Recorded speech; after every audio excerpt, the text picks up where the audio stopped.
ሰላም እንደምን አላችሁ ውድ የዚህ ቻናል ተከታታዮች። በዛሬው ዝግጅቴ በተለይ ሰዎች የጥርስ መቦርቦር ከመከሰቱ በፊት ጥርስ ላይ የሚታዩ ምልክቶች ይኖራሉ። እንደዚሁም ደግሞ የጥርስ ህመም ባለመኖሩ ምክንያት ብዙ ሰዎች የጥርስ ችግራቸው በጣም አድቫንስ ካረገ ወይም ደግሞ ከፍተኛ ጉዳት ከደረሰባቸው በኋላ ነው የምናያቸው። ይሄ ደግሞ የምናደርገውን ሕክምና ወጪ እንዲኖረው እንደዚሁም ደግሞ ከዛም ጥርሱ በተለይ የተለያዩ የሕክምና ደረጃዎችን የሚያልፍ ከሆነ በበቂ ሁኔታ ለረጅም ጊዜ ማገልገል እንዳይችል ችግር ይፈጥራል። ሰዎች የጥርስ መቦርቦር እንደዚሁም ደግሞ የድድ ህመም ወይም ደግሞ የድድ ኢንፌክሽን ሲኖራቸው የሚያሳዩቸው ወይም ደግሞ የሚታዩ ምልክቶች አሉ። እነዚህ ምልክቶች ማወቅ የሰዎች ጥርስ ከዛ ቦታ ላይ እንዳይነቀል፣ በቀላሉ ጥርሳቸውን እንዳያጡ እንደዚሁም ደግሞ ለሌሎች የህክምና ሁኔታዎች እንዳይዳረጉ ያደርጋል። የጥርስ መቦርቦር እንደዚሁም ደግሞ የድድ ህመም በአብዛኛው ምልክት ላይኖራቸው ይችላል። በተለይ ደግሞ የድድ ህመም ብለን የምንጠራው ወይም ደግሞ ጂንጂቫይተስ ብለን የምንጠራው የጤና ችግር ብዙ ሰዎች የጥርስ ወይም ደግሞ የድድ ችግራቸው የህመም ስሜት ሳይፈጥር ሌሎች ምልክቶችን ሳያሳይ ጥርሱ መነቃነቅ እንደዚሁም ደግሞ በጊዜ ሂደት የመነቀል እድል ሊገጥመው ይችላል። በተለይ ደግሞ የድድ ኢንፌክሽን ወይም ደግሞ ጂንጂቫይተስ ብለን የምንጠራው የጤና ችግር የሚታዩ ምልክቶች ህመም አልባ ወይም ደግሞ በአብዛኛው ምንም አይነት ስሜት የማይሰጡ የምልክት አይነቶች ሊሆኑ ይችላሉ። ለምሳሌ ድድ ላይ ድድ ቀላቀላ ብሎ መታየት ሊሆን ይችላል። እንደዚሁም ደግሞ የድድ አበጥ ብሎ መታየት ሊሆን ይችላል። ይሄ አንዳንድ የጥርስ ቦታዎች ላይ ወይም ደግሞ ጥርስ ከጥርስ ጋር የሚገናኝበት ቦታ ጋር ያለው ድድ ብቻ ሊሆን ይችላል። እንደዚሁም ደግሞ ሙሉ ለሙሉ የአፋቸው የድድ ወይም ደግሞ የጥርስ አቃፊው ድድ የመቆጣት ስሜት ሊሆን ይችላል። ይሄ ሁሉም የአፍ ውስጥ ያለ የድድ ክፍል የመቆጣት ስሜት ሲኖር ጀነራላይዝድ ጂንጂቫይተስ ብለን እንጠራለን። ይሄ ሁሉንም የሚያካትት ወይም ደግሞ ሁሉንም የድድ ቦታዎች የሚያካትት የድድ ኢንፌክሽን ማለት ነው። እንደዚሁም ደግሞ የሆኑ ቦታዎች ላይ በተለያየ ምክንያት በተለይ በበቂ ሁኔታ የማይጸዱ የጥርስ ቦታዎች ጋር ያሉ ድዶች ለብቻቸው ሊቆጡ ወይም ደግሞ ሊያብጡ ይችላሉ። ምናልባትም አንዳንድ ጊዜ ፍሎስ ስታደርጉ ወይም ደግሞ ስትቦርሹ እነዚ አካባቢዎች ይደማሉ። ይሄ ሎካላይዝድ ፔሪዮዶንታይተስ ወይም ደግሞ ሎካላይዝድ ጂንጂቫይተስ ብለን የምንጠራው ነው። ይሄ እዛ ቦታ ላይ ወይም ደግሞ ውስን ቦታዎች ላይ ብቻ የሚታይ የድድ ኢንፌክሽን ምልክት ነው። ቅድም እንዳልኳቸው የድድ ኢንፌክሽን ምልክቶች ቢኖሩም በአብዛኛው ከህመም ጋር የተገናኙ አይደሉም፣ ወይም ደግሞ ብዙ ህመም የሚታይባቸው አይደሉም። በዚህ ምክንያት በጣም ብዙ ሰዎች ይሸወዳሉ ወይም ደግሞ ችግሩ የገፋ እና በተለይ የጥርስ መነቃነቅ ወይም ደግሞ የጥርስ የድድ መሸሽ ሲኖር ነው ወደ ህክምና ቦታ የሚመጡት።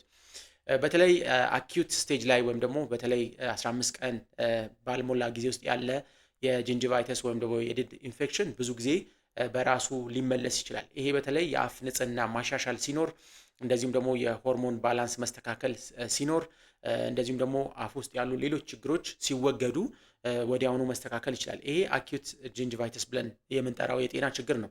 ክሮኒክ ብለን የምንጠራው አንድ ሰው 2 ሳምንትና ከዛ በላይ የቆየ የድድ ኢንፌክሽን፣ በተደጋጋሚ ድድ መድማት፣ እንደዚሁም ደግሞ በተደጋጋሚ መጥፎ የአፍ ጠረን ሽታ ከአፍ ውስጥ የሚወጣ መከሰት፣ እንደዚሁም በተደጋጋሚ ድድ መድማት ሲኖር ክሮኒክ ወይም ደግሞ የቆየ የድድ ኢንፌክሽን ብለን እንጠራዋለን። እነዚህ ችግሮች ታዲያ ዝም ሲባሉ ወይም ቅድም እንዳልኳችሁ ምልክቶቻቸው ይታዩ እንጂ ብዙም ከህመም ጋር የተገናኘ ነገር ስለማይኖረው ብዙ ሰዎች ይዘናጋሉ።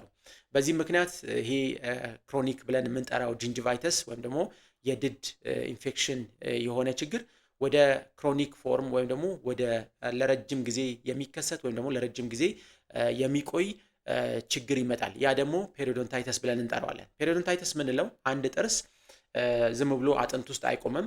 ዙሪያው ላይ አጥንት አለው። እዛ አጥንት ላይ ደግሞ ድድ አለው።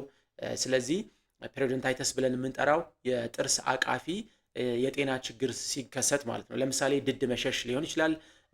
አቃፊው አጥንቱ ራሱ መበላትና ጥርሱ ዘለግ ብሎ መታየት ወይም ደግሞ ረጅም ሆኖ መታየት፣ እንደዚሁም ደግሞ የጥርስ ንቅናቄ መኖር፣ እንደዚሁም ደግሞ በጥርስና በድድ ዙሪያ አካባቢ ድዳችሁን ጫን ጫን ስታደርጉት የመግል ሁኔታዎች የሚከሰቱ ከሆነ ይሄ ፔሪዮዶንታይተስ ብለን የምንከፍለው የድድ ችግር ነው። ይሄ ማለት ቅድም እንዳልኳችሁ አኪዩቱ ወይም ደግሞ ቀለል ያለው የድድ ኢንፌክሽን ሳይታከም ሲቀር ችግሩን ማስወገድ ሲያክተን ወይም ደግሞ አጋላጭ ምክንያቱም ማስወገድ ሲያክተን ወደ ክሮኒክ ጂንጂቫይተስ ይቀየራል።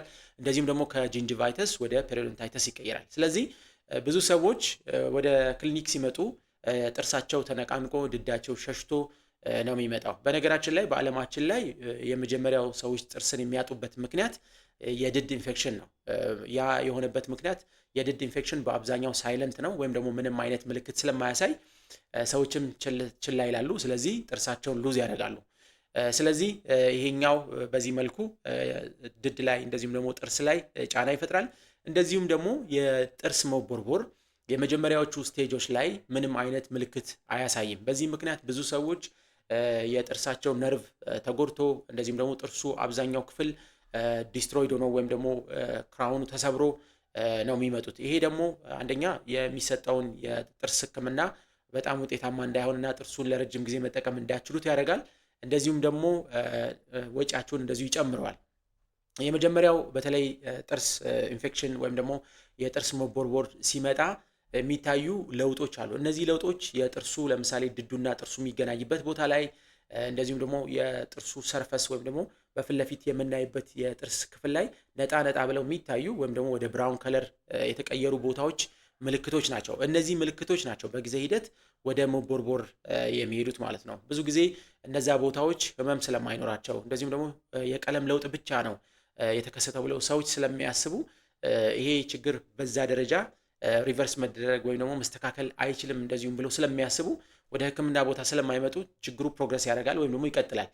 ችግሩ ከቀጠለ ቀደም እንዳልኳችሁ ኢናመል ብለን የምንጠራውን የውጨኛ ክፍል ጥርሱ በስቶ ወይም ደግሞ ኢንፌክሽኑ በስቶ እስኪጨርስ እንደዚህም ደግሞ ወደ ዴንቲን ወደ ምንለው ወደ ሁለተኛው የጥርስ ክፍል ኢንፌክሽኑ እስኪገባ ድረስ የህመም ስሜት ላይኖር ይችላል። ስለዚህ እነዚህ ችግሮች በአብዛኛው በጥርስ ሙሌት መስተካከል የሚችሉ እንደዚሁም ደግሞ ህመሙ መጥፋት የሚችልበት የህክምና አማራጮች አሉት። ነገር ግን ዴንቲን ምንለውን ወይም ደግሞ ሁለተኛውን የጥርስ ክፍል ካለፈ በኋላ ነርቭ ወዳለበት ነው ኢንፌክሽኑ የሚገባው። ስለዚህ እዛ ክፍል ላይ ሲገባ አንደኛ የጥርሱን ስትራክቸር ያዳክማል፣ እንደዚሁም ደግሞ የህክምናውን ሁኔታ ኮስት እንደዚሁ ይጨምራል፣ እንደዚሁም ደግሞ የህክምናውን አይነትም ይቀይራል። ለምሳሌ ቅድም እንዳልኳችሁ ዴንቲን እንዲሁም ደግሞ ኢናመል ብለን የምንጠራው የጥርስ ክፍል ላይ ጉዳት ሲኖር የጥርስ ሙሌት በማግኘት ህመሙን ወይም ደግሞ ችግሩን ማስቆም ይቻላል። ነገር ግን ዋንስ ፐልፕ ውስጥ ወይም ደግሞ ነርቭን ከነካ የጥርስ ህክምና እንደዚህም ደግሞ ከላይ ክራውን ማድረግ ወይም ደግሞ ጥርሱን መሸፈን እጅግ በጣም አስፈላጊ ነው። ስለዚህ ሰዎች የጥርስ ህመም መከሰቱን በቀላሉ መረዳት የሚችሉባቸው አንደኛ የአፍ ንጽህናቸውን አጠባበቅ ሁልጊዜ ማድረግ ያስፈልጋል። በተለይ ጥርሳቸውን የሚቦርሹ ከሆነ የተለያየ የጥርሳቸውን ክፍል በመስተዋት የሚመለከቱ ከሆነ ምን አይነት ለውጦች እዛ ጋር እየመጡ እንደሆነ በቀላሉ መረዳት ይችላሉ። እንደዚሁም ደግሞ ሌላው እጅግ በጣም አስፈላጊ ነው፣ ወደ ጥርስ ክሊኒክ በመሄድ በየጊዜው ቼክ ማድረግ ያሉበትን የጥርስ ሁኔታ ማረጋገጥ በጣም እጅግ አስፈላጊ ነው። ምክንያቱም ቅድም እንዳልኳችሁ አብዛኞቹ የጥርስ ችግሮች ወይም ደግሞ ጥርስ ላይ የሚከሰቱ ጉዳቶች ህመም ሳይኖራቸው ወይም ደግሞ ህመም አልባ ሆነው ስለሆነ የጥርስ ጉዳቱም እንደዚሁ ከፍተኛ የሚሆነው የህመም ስሜት ሲፈጠር ነው። ስለዚህ ቅድም እንዳልኳችሁ አንደኛ የኮስታችሁን የህክምና ኮስቱን በጣም ይጨምርባችኋል። እንደዚሁም ደግሞ ታክሞም የጥርሱ ሁኔታ የመዳከም ሁኔታዎች ይገጥሙታል። ቅድም እንዳልኳችሁ የስር ህክምና ለምሳሌ ነርቭን ከዛ ቦታ ላይ ማውጣት፣ እንደዚሁም ደግሞ ነርቭ የወጣበትን ቦታ መሙላት፣ እንደዚሁም የክራውኑን የጥርስ ክፍል ማስተካከል ነው። ስለዚህ ያ ጥርስ ስር እንደሌለው ዛፍ ወይም ደግሞ እንደደረቀ ዛፍ ነው ኮንሲደር የሚደረገው። ስለዚህ ጠንካራ ነገር ቢታኘክበት እንደዚሁም ደግሞ የሆነ ነገር ቢመታችሁ ከዛ ቦታ ላይ ይሰበራል ማለት ነው። ለዛም ነው ለፕሮቴክሽን ክራውን መደረግ አለበት ምንለው። ስለዚህ ከነዚህ ሁሉ ወጪዎች እንደዚሁም ደግሞ ራሳችሁን ለመጠበቅ ቅድም ያልኳችሁ ነጥቦች ማረጋገጥ እጅግ በጣም ወሳኝነት አለው። ዝግጅቱ እንደወደዳችሁ ተስፋ አደርጋለሁ። በሌላ ጊዜ በሌላ ዝግጅት እንገናኛለን። መልካም ጊዜ